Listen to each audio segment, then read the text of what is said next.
மற்றும் ஒரு சைவம் வளர்த்த பெரியார் தொடர்பான நிகழ்ச்சியின் வாயிலாக உங்கள் அனைவரையும் சந்திப்பதில் மிக்க மிக்க மகிழ்ச்சி.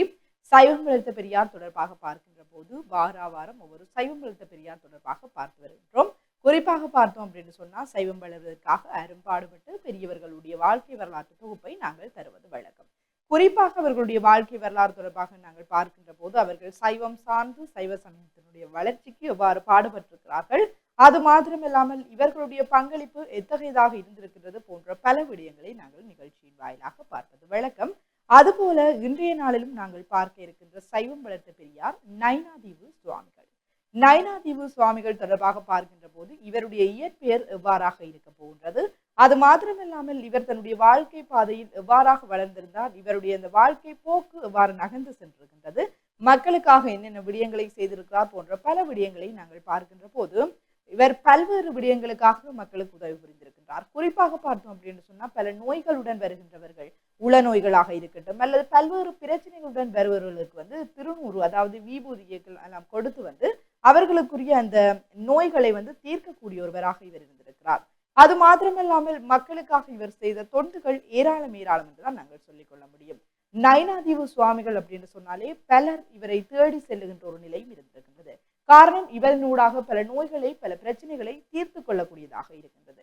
பல்வேறு இடங்களில் இருந்தெல்லாம் இவரை நாடி செல்லுகின்ற ஒரு மரபு கூட இருக்கின்றது. நயினாதீவு அப்படின்னு சொன்னாலே இன்றைய நாட்களில் அநேகர் இந்த திருவிழா காலங்களில் அந்த இடங்களுக்கு செல்லக்கூடியதாக இருக்கும். திருவிழா காலங்கள் அப்படின்னு சொன்னாலே அந்த இடம் அப்படியே மக்கள் சூழ்ந்தவர்களாக இருப்பார்கள். எப்பொழுதுமே மக்களால் வழிபடக்கூடிய ஒரு இடம் என்று கூட நாங்கள் சொல்லிக் கொள்ள முடியும். அவ்வாறாக இருக்கின்ற புனித பூமியிலே யார் யாரெல்லாம் வாழ்ந்திருக்கிறார்கள், நயினாதீவு சுவாமிகளுடைய வாழ்க்கை வரலாறு எவ்வாறு இருந்திருக்கிறது போன்ற விடயங்களைத்தான் பார்க்க இருக்கின்றோம். நிகழ்ச்சியில் தொடர்ச்சியாக விரிவாக பார்க்கலாம். உலகெங்கும் உள்ள சக்தி பீடங்கள் 64 நயினாதீவு நாகபூஷணி ஆலயம் ஒன்றாகும். இலக்கியங்களில் வரும் மணிபல்லவம் என்பதும் இதுவே. மணிமேகலையும் மணிமேகலா தெய்வமும் வரப்பெற்ற இடமாகும். நயினாதீவு முற்காலத்தில் சிறந்ததொரு துறைமுகமாகவும் விளங்கியது. மணிதீவு, மணிநாகதீவு, நாகதீபம் என்ற பெயர்களும் இத்தீவிற்கு உண்டு. பாரத நாட்டிலிருந்து வருவோர் அம்பிகையை தரிசிக்க தவறுவதில்லை. 4 மைல் சுற்றுலவுள்ள இத்தீவில் பெரும்பகுதியோர் சைவ வேளாண் மரபை சார்ந்தவர்கள் ஆவர். இம்மரபிலே ஆறுமுகம் எனும் பெரியார் ஒருவர் வாழ்ந்தார். அவருக்கு ஒரு மகன், அம்மகனுக்கு முத்துக்குமார சுவாமி என்று நாமகரணம் சூட்டினர்.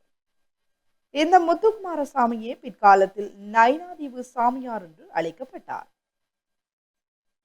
உரிய காலத்தில் ஆரம்ப கல்வி பெற்றார். அக்கால இளைஞர்களில் பெரும்பாலானோர் ஆரம்ப கல்வி முடிந்ததும் முடியாததுமாக யாழ்ப்பாண நகருக்கோ கொழும்புக்கோ அன்றி கண்டி போன்ற பட்டணங்களுக்கோ சென்று விடுதல் வழக்கமாக இருந்தது. முத்துக்குமாரசாமி ஆரம்ப கல்வி முடிந்ததும் கொழும்புக்கு சென்று ஒரு வர்த்தக நிலையத்தில் வேலைக்கு அமர்ந்தார்.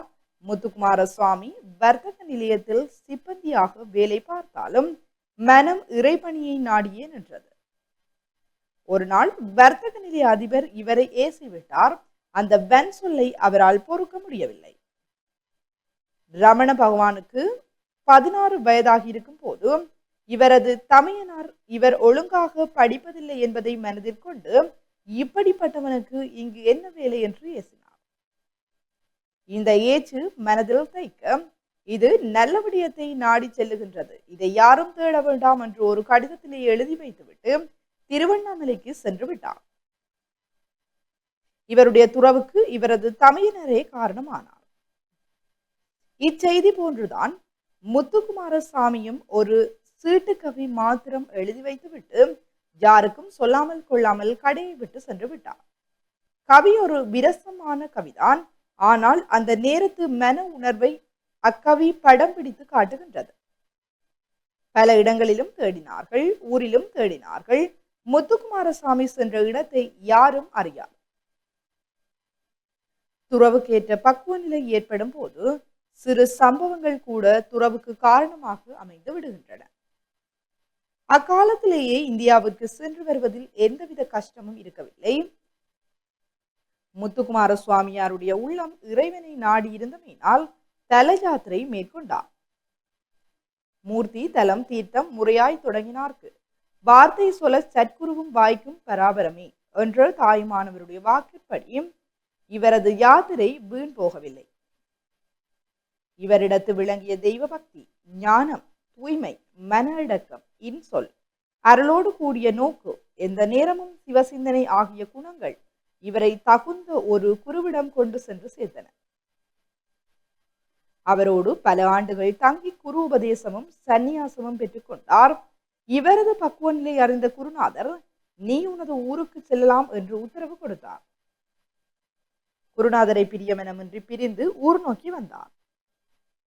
பல ஆண்டுகளுக்கு பின் நீண்ட சடாமுடியும் காவியுடையும் தரித்த சுவாமியார் ஒருவர் நைனாதீவில் உலாவுவதை நைனாதீவு மக்கள் பார்த்தனர். எங்களுடைய ஆறுமுகத்தாரின் மகன் முத்துக்குமாரசாமியை போலல்லவா தோற்றம் இருக்கின்றது என்று சிலர் பேசிக்கொண்டனர். வேறு சிலர் அதற்கு மறுப்பு தெரிவித்தனர். இவ்வாறு இருக்கையிலே இவருடைய இயற்பெயர் வேறாக இருந்தாலும், இவருடைய அந்த பெயர் மரபு வழிவந்த பெயராக நாங்கள் சொல்லிக் கொள்ளக்கூடிய பெயர்கள் வேறாக இருந்தாலும், நைனாதீவு சுவாமிகள் என்று இவர் அழைக்கப்படுவதற்கான காரணத்தை நாங்கள் கண்டறியக்கூடியதாக இருக்கிறது. குறிப்பாக பார்த்தோம் என்று சொன்னால், அவருடைய தொழில் வேறாக இருந்தாலும் இவர் இறை சிந்தனையோடு எப்பொழுதும் செயற்பட்டவனவராக இருந்தார். அந்த காரணத்தினால் சில விடயங்கள் தவறாக செய்த காரணத்தினால் தன்னுடைய அந்த தனக்கு பொருத்தமானவர்கள் அதாவது குறிப்பாக அவர் வேலை பார்த்த இடங்களில் இருந்தவர்கள் ஏசிவிட்டார்கள். இதன் காரணத்தினால் இவர் இதனை காரணம் காட்டி துறவர நிலைக்கு செல்லக்கூடிய ஒரு நிலை இருக்கிறது. குறிப்பாக இந்தியாவிற்கு சென்று இறைவனுக்காக பல ஸ்தல யாத்திரைகளை செய்த ஒருவராக நாங்கள் இவரை குறிப்பிட்டுக் கொள்ள முடியும். அது மாத்திரமில்லாமல் இந்தியா சென்றவர் ஒரு சரியான குருவை தேர்ந்தெடுத்து அவரிடம் சரியான விதத்தில் சிறந்த கல்விகள், அது மாத்திரமல்லாமல் சிறந்த போதனைகளை இவர் கற்றிருக்கின்றார். அதனைத் தொடர்ந்து இந்தியாவிற்கு சென்றவர் அங்கேயே நின்று விடாது மீண்டும் தன்னுடைய சொந்த பூமிக்கு திரும்பியிருக்கின்றார். குறிப்பாக மக்களுடைய நலனுக்காக இவர் பல சேவைகளை ஆற்றியிருக்கிறார் என்பது குறிப்பிடத்தக்க ஒரு விடயமாக இருக்கின்றது. ஆகவே நைனாதீவு சுவாமிகள் மக்களுக்காக என்னென்ன சேவைகளை ஆற்றியிருக்கிறார் என்பது தொடர்பாக நிகழ்ச்சியில் தொடர்ந்து விரிவாக பார்க்கலாம். பல ஆண்டுகளுக்கு பின் நீண்ட சடாமுடியும் காவியுடையும் தரித்த சுவாமியார் ஒருவர் நைனாதீவில் உலாவுவதை நைனாதீவு மக்கள் பார்த்தனர். எங்களுடைய ஆறுமுகத்தாரின் மகன் முத்துக்குமாரசாமியை போலல்லவா தோற்றம் இருக்கின்றது என்று சிலர் பேசிக்கொண்டனர். வேறு சிலர் அதற்கு மறுப்பு தெரிவித்தனர். முத்துக்குமார சுவாமி இருக்கும் இடமோ போன இடமோ யாருக்கும் தெரியாது, அவர் உயிரோடு இருக்கிறார் என்பதே சந்தேகம் என்றனர். மிக நெருங்கிய உறவினர் முத்துக்குமாரசாமியுடன் நெருங்கி பழகி அவர் முத்துக்குமாரசாமி தான் என்று தெளிந்து கொண்டனர். உற்றார் உறவினர் அவரை அணுகி தமது இல்லத்திற்கு வருமாறு அழைத்தனர். அவர் யாருடைய இல்லத்திற்கும் செல்வதற்கு மறுத்து விட்டார். நாளொரு கோயிலில் சென்று தங்கி வந்தார். கோயில் மண்டபங்களையே தனது வசிப்பிடமாக்கி கொண்டார். கோயில் மண்டபங்களிலேயே படுத்துறங்கி தானும் தன் பாடமாய் திரிந்த சுவாமியார் என்ன சாப்பிடுகிறார், எங்கே சாப்பிடுகிறார் என்பதை யாரும் அறியார். நைனாதீவில் உள்ள மக்கள் சுவாமிகளை முத்துக்குமாரசாமியார் என்றே அழைத்தனர். ஆனால் அயலூரவர்கள் சுவாமியாரை பெயர் சொல்லி அழைக்க அஞ்சி போலும் நைனாதீவு சுவாமியார் என்றே அழைத்தனர். சுவாமிகளுடைய குருநாதன் பெரியானைக்குட்டி சுவாமிகளே தான். குருநாதன் அவருக்கு என்ன பெயர் வைத்தாரோ யார் அறிவர். இப்படி ஊர் பேர் தெரியாது உலகத்துக்கு தந்து தம்மை காட்டிக்கொள்ளாது மறைத்த மகான்கள் எத்தனை பேரோ யார் அறிவர். சுவாமியார் தனது பெயர் எடுத்துவிட்டால் அவர்களை சுற்றி ஒரு கூட்டம் எப்பொழுதும் இருந்து கொண்டேதான் இருக்கும். நைனாதீவு சுவாமிகள் அதற்கு விலக்கானவர் அல்ல.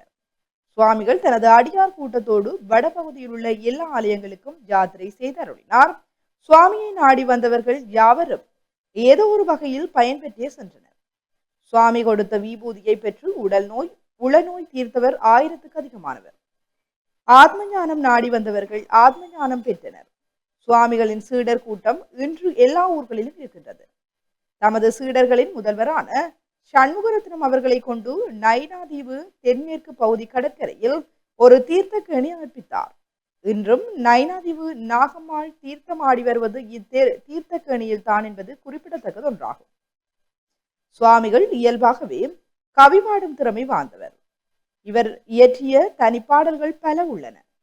நாகேஸ்வரி தோத்திரமாலை, நாகேஸ்வரி அந்தாதி போன்ற நூல்கள் அன்னாரின் சமாதி நிலையை தொண்டர் சபையினால் வெளியிடப்பட்டுள்ளன.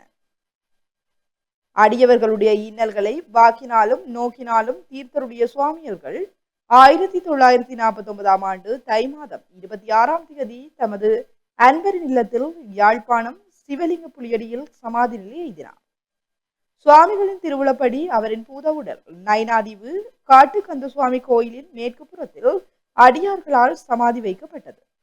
இன்று அதன் மேல் ஒரு சோமஸ்கந்த லிங்கம் பிரதிஷ்டை செய்யப்பட்டு நித்திய பூசை நடைபெற்று வருகின்றது. இவ்வாறாக நைனாதீவு சுவாமிகள் தொடர்பாக நாங்கள் பார்க்கின்ற போது இயற்பெயர் வேறாக இருந்தாலும் இறைவனுக்காக தன்னை அர்ப்பணித்து தன்னுடைய பெயரையே மாற்றிக் கொண்டு வருவர் என்று நாங்கள் குறிப்பிட்டுக் கொள்ள முடியும்.